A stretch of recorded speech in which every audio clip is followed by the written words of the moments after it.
gengs, Assalamualaikum, welcome back to my YouTube channel.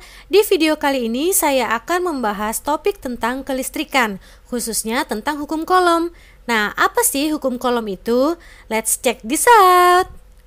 Oh iya, buat kalian yang belum subscribe, yuk buruan subscribe sekarang juga ya. Dan jangan lupa nyalakan lonceng notifikasinya supaya kalian gak ketinggalan video-video belajar tentang selanjutnya.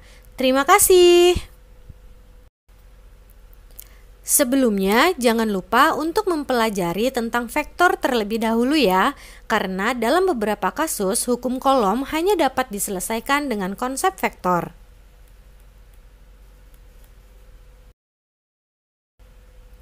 Oke, kalian pasti pernah dengar kan kalau kita menggosok-gosokkan penggaris ke rambut, lalu kita dekatkan potongan-potongan kertas kecil, maka potongan kertas tersebut akan menempel pada penggaris.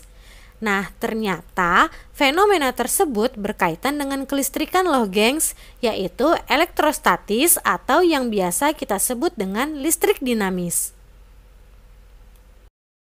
Di dalam listrik statis ada yang namanya muatan listrik. Muatan listrik itu sendiri adalah sifatnya intrinsik dari sebuah materi atau partikel atau benda. Nah, ciri khas dari muatan listrik adalah memiliki tanda positif dan negatif. Simbol muatan listrik adalah Q dengan satuan Coulomb.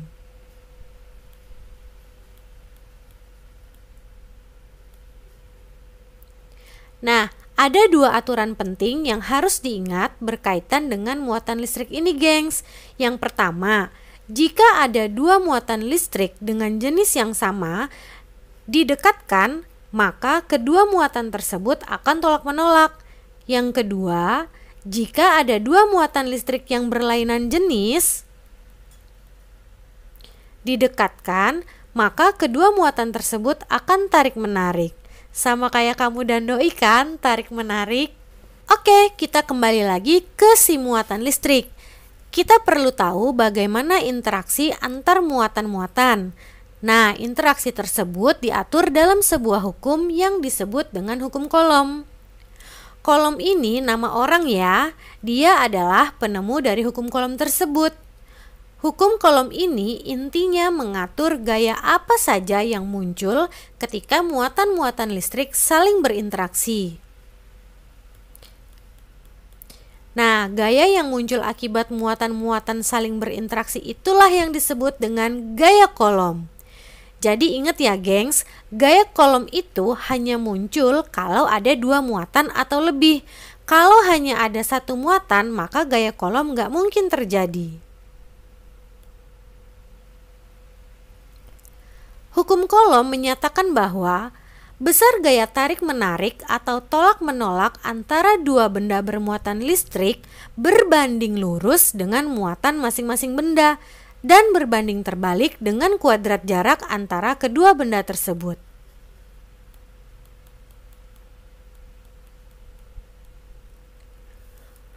Hukum Coulomb dirumuskan dengan F sama dengan K dikali Q1 dikali Q2 per R kuadrat, di mana F adalah gaya Coulomb dengan satuan Newton, Q1 dan Q2 adalah muatan pertama dan muatan kedua dengan satuan Coulomb. R adalah jarak antar muatan dengan satuan meter. Dan K adalah konstanta elektrostatis yang besarnya 9 kali 10 pangkat 9 Newton meter persegi per Coulomb kuadrat.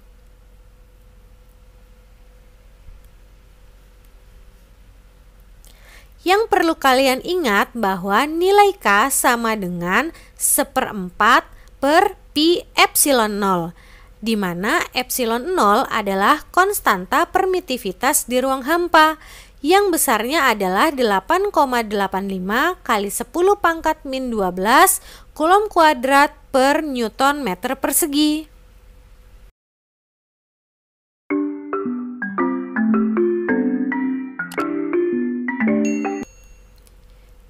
Nah, gengs, untuk memperkuat pemahaman kalian tentang hukum Coulomb ini, yuk kita latihan soal. Soal nomor 1 adalah Dua muatan disusun seperti pada gambar sebagai berikut. Muatan di A adalah positif 4 mikrokolom dan muatan di B adalah negatif 2 mikrokolom. Besar gaya listrik yang bekerja pada kedua muatan adalah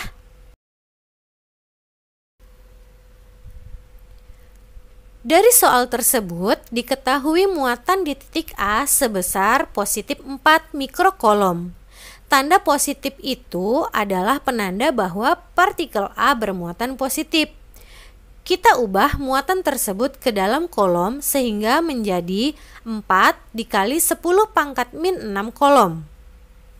Muatan di titik B sebesar minus 2 kolom. Tanda minus di situ hanya sebagai penanda bahwa partikel B bermuatan negatif. Lalu kita ubah muatan tersebut menjadi kolom sehingga menjadi 2 kali 10 pangkat min 6 kolom. Kedua muatan tersebut terpisah sejauh 5 cm satu sama lain, maka R sama dengan 5 cm. Kita ubah menjadi meter sehingga R sama dengan 5 kali 10 pangkat min 2 meter. Yang ditanyakan adalah berapa besar gaya listrik yang bekerja pada kedua muatan atau disimbolkan dengan huruf F. Nah, jika kita gunakan rumus gaya kolom yang sebelumnya sudah kita pelajari, masukkan nilai-nilainya dan dihitung sehingga didapatlah bahwa F sama dengan 28,8 Newton. Oke, sekarang kita lanjut ke soal nomor 2. Muatan listrik Q1 adalah 5 mikrokolom dalam kondisi positif. Q2 10 mikrokolom juga dalam kondisi positif. Dan Q3 terpisah seperti pada gambar berikut. Agar gaya listrik yang bekerja di muatan Q2 sama dengan 0, maka berapakah seharusnya muatan pada Q3? Dari soal tersebut diketahui muatan 1 sebesar plus 5 mikrokolom. Kita ubah menjadi kolom sehingga menjadi plus 5 dikali 10 pangkat min 6 kolom. Muatan kedua sebesar plus 10 mikrokolom. Kita ubah menjadi kolom sehingga menjadi 10 kali 10 pangkat min 6 kolom. Jarak muatan 1 ke muatan 2 sebesar 2 cm. Maka R12 adalah 2 kali 10 pangkat min 2 meter. Jarak muatan 2 ke muatan ketiga sebesar 6 cm. Maka R23 adalah 6 kali 10 pangkat min 2 meter. Gaya listrik pada muatan 2 adalah 0. Nah, yang ditanyakan adalah berapakah muatan yang seharusnya dimiliki oleh Q3? Gaya listrik pada muatan 2 adalah resultan gaya listrik antara muatan 1 dan 2 dengan gaya listrik antara muatan 2 dan 3. Kita dapat mencari F12 dengan menggunakan rumus gaya kolom. Dari perhitungan, didapatkan bahwa besarnya F12 sebesar 1,25 kali 10 pangkat min 6 Newton dengan arah gaya ke kanan mendekati muatan 3. Hal tersebut karena muatan 1 dan 2 positif, sehingga kecenderungan gaya F12 ke arah muatan positif pula. Sementara besarnya F23 dapat dihitung dengan rumus yang sama dan didapatkan hasil sebesar 2,8 kali 10 pangkat min 2 Newton dengan arah gaya ke kiri mendekati muatan 1. Nah, hal tersebut karena muatan 2 dan muatan 3 positif, sehingga kecenderungan gaya F23 ke arah muatan positif pula. Resultan gaya listrik pada muatan 2 adalah 0.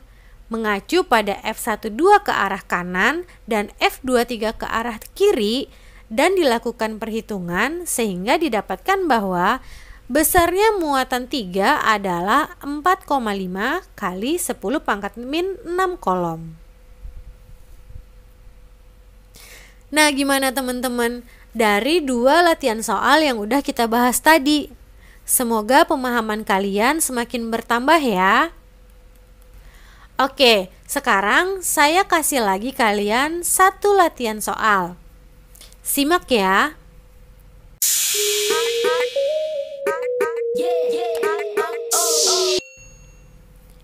Sebuah segitiga sama sisi dengan panjang sisi 20 cm terletak di udara.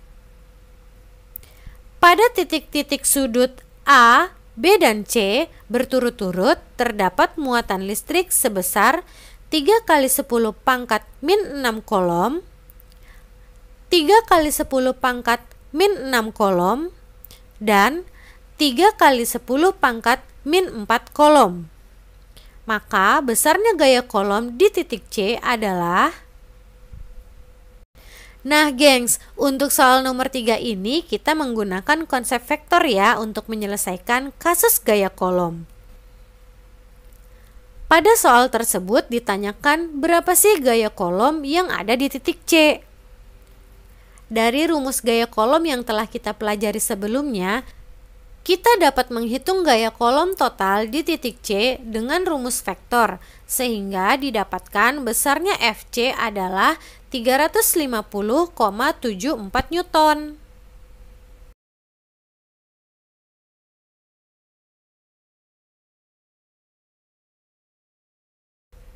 Sekarang gimana kalau kalian coba latihan soal berikut ya di rumah?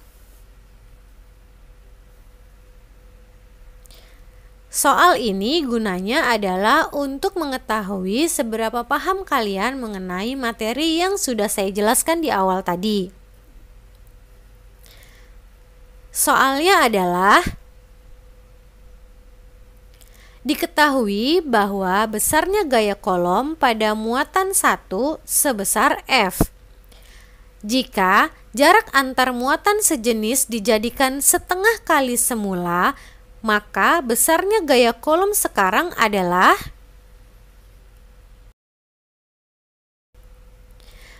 Nah teman-teman, itu tadi pembahasan kita tentang muatan listrik dan hukum kolom.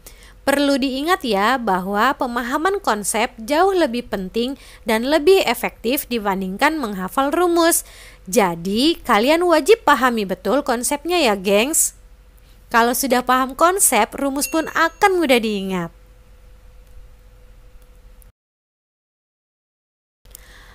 Oke gengs, sekian video saya kali ini. Jangan lupa buat kalian yang belum subscribe, buruan subscribe sekarang juga. Nyalakan lonceng notifikasinya dan komen di bawah jika ada yang ingin ditanyakan. Share ke seluruh sosial media yang kalian punya. Dan jangan lupa view-nya ya, alias kalian wajib nonton sampai selesai. Terima kasih dan assalamualaikum.